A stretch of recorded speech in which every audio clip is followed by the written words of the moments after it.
Hi, ladies and gentlemen.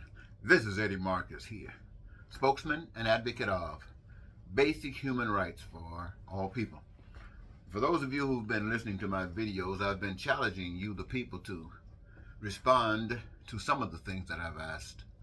And the purpose of it is to speak to the conditions of the world today as you see them.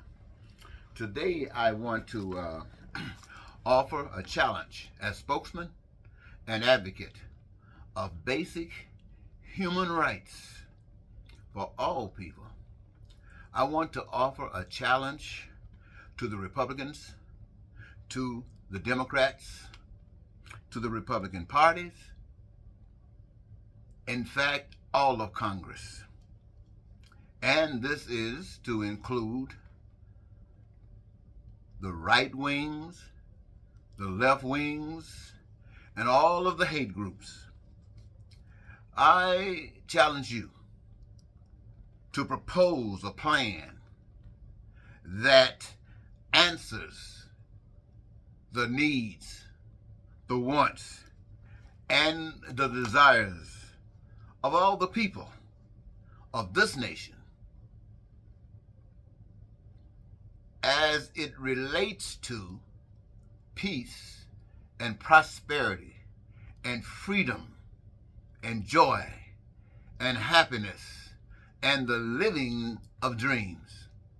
And this is to include, but not limited to, food and clothing and shelter, education and health care and transportation, and the means of accessing all of those benefits that's going to be established during any given lifetime as they choose. Now, I challenge each of you that I mentioned to come up with a proposal that answers that. You see, these are the basic concerns of you. These are the basic concerns of every individual on the face of the earth.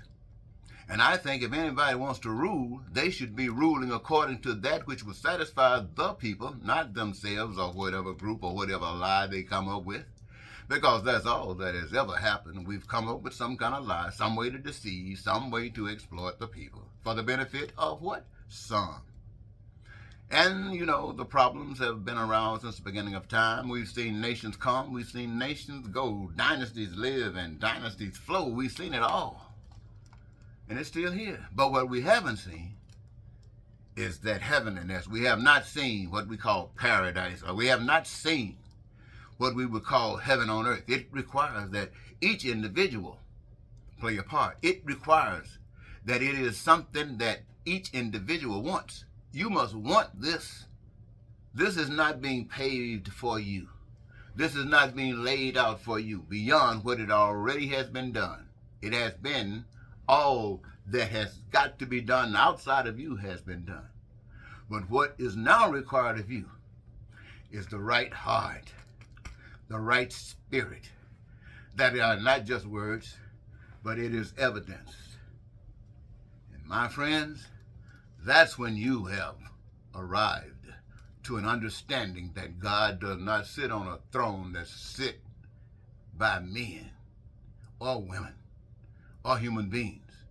It's a spirit that rises on the hearts of men. Not everybody knows everything, but everybody's in the right spirit to learn. And that's what we are, teachers, one to another, loving each other. Till next time, see what this does. Goodbye.